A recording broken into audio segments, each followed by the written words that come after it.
The Caribbean Sea spreads across over 1 million square miles and contains over 7,000 islands, keys, and reefs.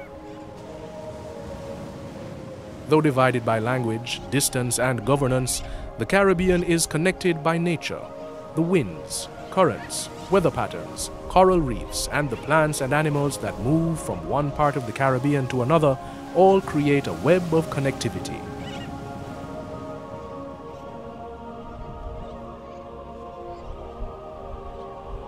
Seabirds connect the air, land, and sea together. Nesting on land, feeding out at sea, they are some of the most aerial of birds, able to spend long periods far from land. Comprising about 290 species, seabirds are extremely adaptable, living in all areas of the globe and feeding in a great variety of ways. There are about 21 tropical species that breed in the Caribbean, including terns, frigate birds, tropic birds, shearwaters, boobies, pelicans, petrels, and gulls. Uniquely transboundaried, seabirds are constantly traveling through ecological systems and across political borders. This makes seabird conservation very difficult. 10,000 years ago, Puerto Rico, the United States Virgin Islands, and the British Virgin Islands, with the exception of St. Croix, were connected in a single landmass.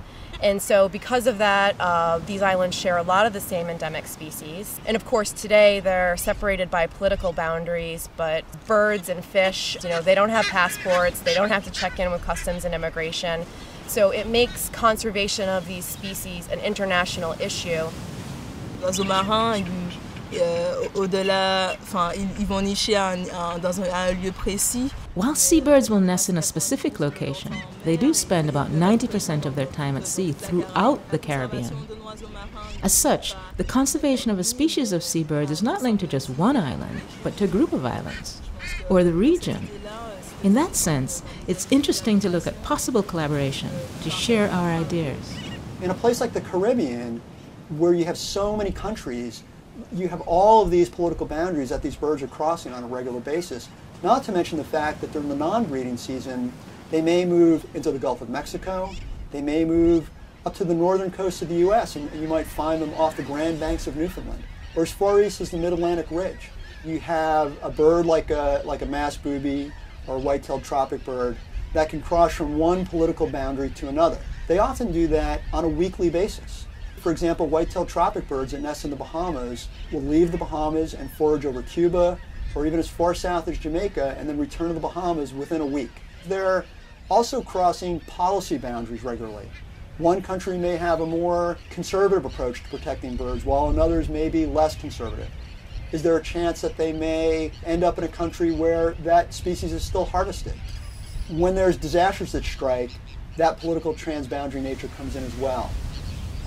About 100 birds were banded here before, about 3 or 4 years ago. And we sent the team out now to see how many birds that they can find with bands on, and to get the band numbers and bring that back, just so we'll have an idea of the return rate of the ones that were banded. And once we've done that, we're going to go out and band everybody who doesn't have a band already, so that we can see what's happening with them.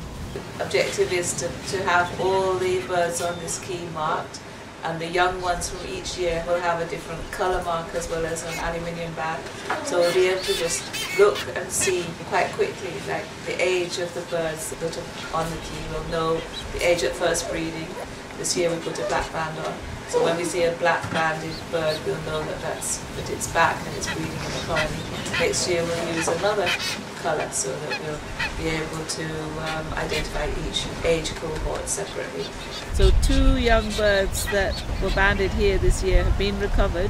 One of them was found in Cuba and the other one was actually found in New Jersey. But it does suggest that young birds from this colony are moving away from the colony as soon as they can fly and be independent, and are going much further than we actually expected. There's also an ecological side. Seabirds move from land to sea multiple times a day. They're crossing current fronts. They're moving from shallow waters to deeper waters. They're going to a local reef and fishing there. So when you combine these political boundaries and these ecological boundaries that seabirds cross, ultimately it means that conservation and management can be a lot more challenging. because we have a lot of aspects that we have to consider. Multiple countries, multiple ecological zones that all need to be considered for this one or this small group of species. Seabirds are long-lived with delayed sexual maturation and low annual reproductive rates. Their chicks need high levels of care, requiring body temperature regulation, feeding, and protection from predators. Seabirds are especially vulnerable to disruptions, whether in their food web or in their nesting areas. Seabirds work as a very good indicators of the marine environment. They serve as indicators for climate change, for pollution, for fish availability, sometimes in the diet composition. For example, in a year, if there is a change in the amount of fish available, they will be the first ones to reflect it. They will bring this low quality food to the chicks, and you will see chick deaths and maybe these fish just thrown beside the nest because they cannot eat it and digest it. Changes in the sea that reflects always in the amount and the proportion of food available and the proportion of species. So they will reflect this change in the way they feed the chicks and how they grow. Or if maybe they just decide they are not going to breed in a specific year because there is not enough food. Most seabirds nest in colonies, and many practice high nest fidelity, which means they are likely to keep returning to their nest sites year after year. One of the things these birds need to be successful is stable nesting areas. Nesting areas that are going to be there next year, 5 years from now, and 10 years from now. If this colony is disturbed, they can just go over to the next island or the next colony. And so what's the big deal? The big deal is that, well, for one thing, there's a lot less open land than there used to be. Isolated beaches and isolated islands are far less common than they used to be. But more importantly, and I think this is something a lot of people don't understand about seabirds, and actually a lot of birds are like this, is that their tie to a place is incredibly strong. So we call that fidelity. If a bird is hatched out at a colony, if this is where it was born, well, what's the likelihood it's going to come back here?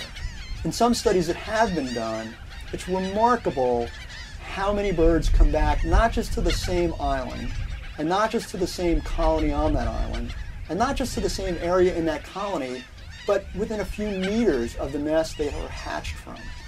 If a masked booby is hatched here on Middle Key, the odds of it moving to Bird Key, not very high, even though Bird Key is only a few kilometers away.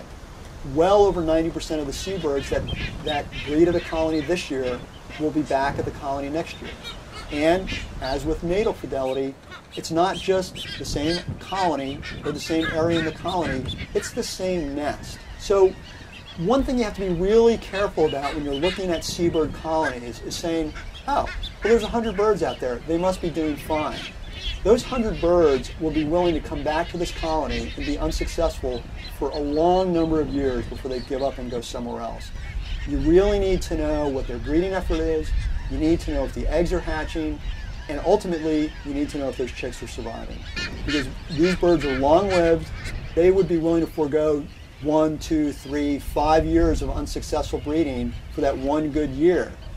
But that one good year may not come along if the encroachment continues to get more intense. And that's one of the real challenges for seabird conservation, is maintaining the integrity of those colonies, because birds are going to be there a long time. Many of these colonies have been in use for hundreds of years, if not more. The Pedro Bank, Jamaica's most important commercial fishery, is also Jamaica's most diverse breeding site for a wide variety of seabirds. Southwest Key, known as Bird Key, provides essential habitat for thousands of terns, boobies, gulls, and magnificent frigate birds who depend on the key and surrounding waters. I'm very impressed with the Southwest Key, otherwise locally called Bird Key. I'm impressed with the number of birds that nest over there, number of bird colonies that exist on the key, and I think it should be a protected area. It was just really amazing and just thrilling to be on the island with so many different bird species and seeing all the bird chicks. I've never seen a brown booby before. I've never seen a masked booby before I came out here. Bird Key is an impressive sight coming from my own island. that's really impacted by the presence of invasive feral goats and rats. It's nice to see a frigate bird colony that appears to be unimpacted by those invasive animals, so that was encouraging. Fishers who work on the bank observe the birds and often find them helpful with directional navigation and indications of weather. On a good, calm day, you would see the bird maybe 2 miles up in the air there. When you see it got the weather going get hard, then drop low to feet, so you know say the breeze going to blow hard. If me I go see 9 o'clock in the morning, going down the sea and see the bird them coming up, I can tell myself so I can come back up because whole rain go fall. Because it look to me like the bird them feel the weather before we as a human. Even if we go 13 miles, we just go 7 because I know say rain no fall. That is a sign the bird give me. It is estimated that the Caribbean has only about 10% of the seabirds that it once hosted. With the continued development of coastal areas and isolated keys, seabirds are losing more and more habitat, and the Caribbean is considered a conservation hotspot, with 14 of the 21 species in the region of conservation concern. Between 1984 and 2001, there was a decline in the population from 5,000 to 3,000 nesting pairs. This population is relatively small. The fact that it is a population in decline also contributes to its fragility with regards to climate change. Since 1995, the population of Audubon shearwaters were exposed to rat predation. Exercises to eradicate the rat population, which as a predator presented a serious threat to reproduction of the shearwaters, was carried out by the management of the regional nature park of Martinique. This is how one risk factor was eliminated, and there is ongoing annual monitoring to make sure this problem does not resurface. After this, in order to properly understand the state of this population, the database gives us an idea of the adult lifespan, which is a useful indicator as it gives us an idea of whether we're dealing with a stable population or one in decline. We have an issue where our frigate birds are diving on fishing lures and they're becoming entangled in monofilament fishing line. And what happens is frigate birds don't have waterproofing on their wings, so they tend to dive sharply and they pick up the lure. And a lot of times, because the fishermen might be fighting a school of fish, rather than take the time to untangle the hooked bird, a lot of times what the fishermen will do, probably unaware that it's going to cause any damage, they simply cut the line and let the bird fly back to the colony. And what's happening is we're seeing 40, 50, 60 dead birds a year on Great Tobago Island. On Bonaire, the main threats we have for seabirds, one of them is exotic species. We have donkeys, pigs, goats, feral dogs as well, and feral cats and rats roaming about these areas. In the case of the goats and the donkeys, trampling is a problem. Hoofs, crushing eggs, and you can see them just trampling the whole area. We also have cats and rats eating chicks in these areas. We also have people walking their dogs on these areas sometimes and disturbing all the nest. Flooding is also a big problem because in Bonaire some of these species will be nesting at the bocas of the salt flats, and if we get a lot of rain and the water level in the salt pan raises too much, then it will wash away all the eggs. But my guess is that we're going to have less than 30% nesting success on Bonaire. That's what I'll be trying to find out next year. And it's basically mainly to all these problems that I mentioned before, all these threats. In San Andres, like for example for the frigate birds, in Providence for frigate birds also on shore water, they are in touristic areas. We have the challenge also to management these things and to protect the nesting habitats for them. No? We have recovering an area of mangrove in San Andres that are nesting now the frigate birds. The Pedro Bank has 3 small keys, once so thickly covered with seabirds that they were mined for guano, and there was a brisk trade in seabird eggs between the bank and mainland Jamaica. 2 of the keys are home to fishing communities whose structures and daily activities endanger natural habitats. Middle Key, only 10 acres in size, is home to over 400 residents during the peak fishing season. The Key has serious sanitation and solid waste problems, and these not only affect the humans, but have life-threatening impacts on wildlife as well. The bird colony on Middle Key is Masked Boobies. That's one of the rarest seabirds in the Caribbean, and the Caribbean population may be genetically distinct from other populations around the world, so that's something we're looking at. This is one of the largest colonies in the Caribbean. There's probably 6 to 8 known colonies. Eggs on Middle Key, about 38% produce chicks, whereas on Bird Key, 100% produce chicks. So there's a big differential in survival. The Nature Conservancy has been working with the Pedro Bank community to better manage their solid waste. In September 2012, the entire community came together and worked ceaselessly for days to clean up Middle Key. The immediate impact for community members has been heightened awareness, an improved aesthetic, and a better quality of life. There are important improvements for wildlife as well. Seabirds now have expanded nesting areas and a less toxic environment. They pretty much made a decision to clean up the Key and to start doing different things as it relates to waste disposal. The Nature Conservancy provided about 10 incinerators that are distributed all over the Key, and they're being used to burn combustible waste and to reduce the amount of garbage that makes it to the dump. So it's really a community effort, something that they're very, very happy for. And apparently the birds that we're trying to protect, they're happy as well, because since that cleanup effort, we're seeing more birds, we're seeing birds migrate to areas and go to areas that they weren't previously nesting and roosting. So we're just hoping that more birds will fly over Middle Key, look down, see a colony of Masked Boobies and decide that, hey, they want to stay here. And those that were born here, you know, would fly away, and after a couple of years when they're ready to breed, they would come back here. The Nature Conservancy also implemented a successful removal of cats from the Key. This has allowed the majority of chicks to grow to maturation for the first time since the cats were introduced by residents. It's really nice to have a success story. I've been coming here since about 1984.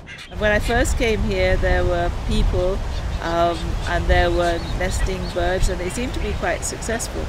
5 to 10 years ago, it seems that cats were introduced, and from that point, the nesting success of the birds on this Key started to decline to the point that about this time last year we were actually seeing no surviving chicks. As a result of that, TNC got the JSPCA to come and start removing cats, and this has resulted in a huge increase in the nesting success of the Masked Boobies on this Key. When the sun is going down, we're not hearing the screams from the Masked Booby colony because cats are going through and trying to get their chicks. That's very encouraging. Just to hear the silence at night coming from the colony because they're not being harassed by cats, it makes me feel good. It makes me feel warm inside. The Caribbean is very much underrepresented in both seabird research and conservation.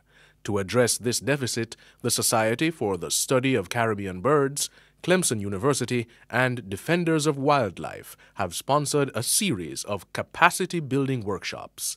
The Nature Conservancy hosted 2 of these on the Pedro Cays, which gave participants from across the Caribbean valuable hands-on experience while gathering basic survey and monitoring data necessary for seabird conservation. We did bird censuses over by Bird Key, and that was a totally new experience for me assessing birds, so that was a great way for me to learn how to do that. This experience has actually broadened my vision or my scope in terms of what is out there. It just opened the avenue for studying birds and possibilities that have come to mind about the bird colonies that are around Port Royal, around the Kingston Harbour region. It's not necessarily for me to study, but to motivate a young and upcoming scientist to go and study that and even provide some basic help to them. I thought that was one of the main things I could come away from this workshop with. We came back to Pedro. We're doing another training workshop. As part of the training workshop, we were also doing some deployment of some tracking devices. We deployed 3 satellite tags on adult masked boobies over at Bird Key, and we deployed 2 satellite tags on adult masked boobies here at Middle Key. All of those birds were raising chicks. We also deployed and recovered approximately 10 or 12 GPS tags, which are short-term tracking devices that we use to get highly accurate locations on foraging tracks throughout the course of the week. And then today, we put out 18 geolocators, which will be long-term tracking devices that will hopefully stay on for about a year and give us an idea of a big picture sense of where these masked boobies might be traveling, not only during incubation and chick rearing, but also when those seasons are over.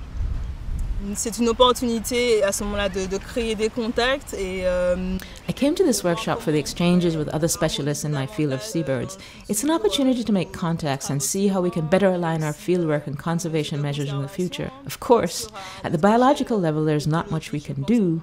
Nonetheless, we can sensitize our authorities and general public and see how we can work together in an organized manner.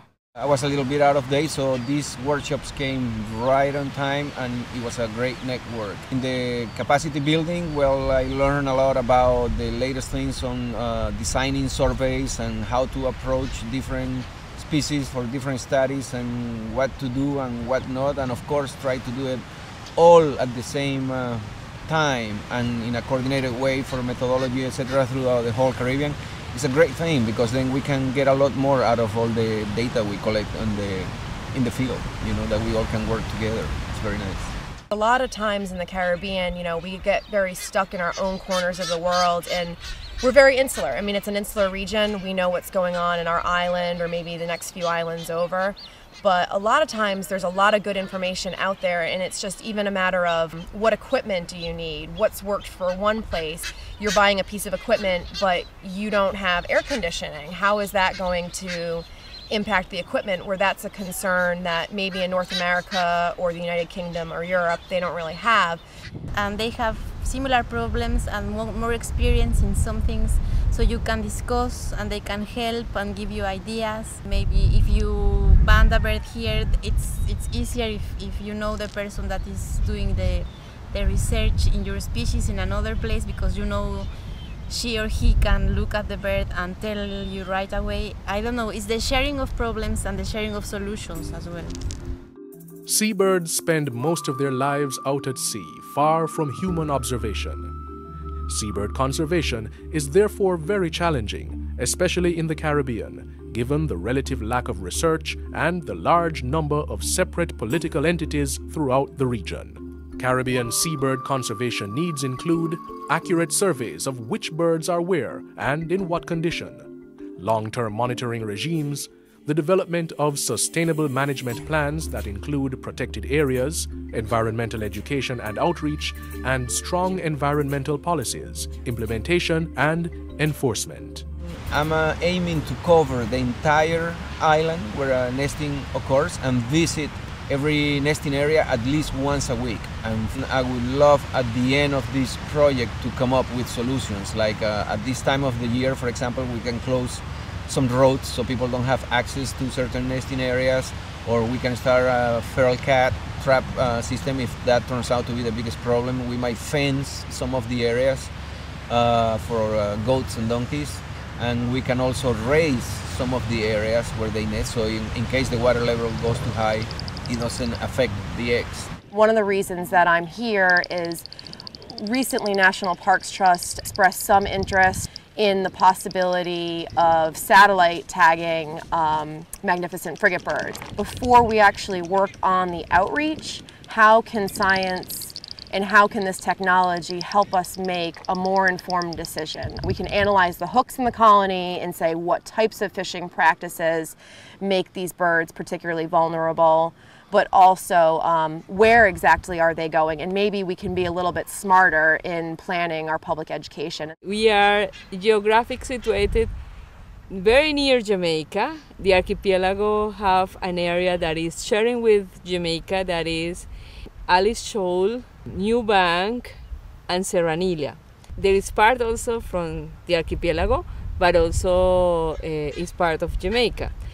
Our seabirds are very similar to the seabirds in Jamaica. We are very near, so we are interested to know how is the movement of our population of birds between two countries, and also these are transboundary. It could be the connectivity of this population. I don't know. We can be sharing some of the birds between Jamaica and also San Andres. So in that case, it could be an opportunity if we write together a proposal and we obtain some funds and we can join the efforts between the two islands, no? Seabirds have been in the Caribbean long before human inhabitation and have their own intrinsic worth. They are also invaluable to humans as indicators of ecological conditions, such as climate change, the status of fish stocks, and the presence of environmental toxins. And since the earliest times, humans have been inspired by seabirds. They have helped humans navigate and survive, and are cultural symbols of freedom and connectivity. In the splintered Caribbean, seabirds connect us.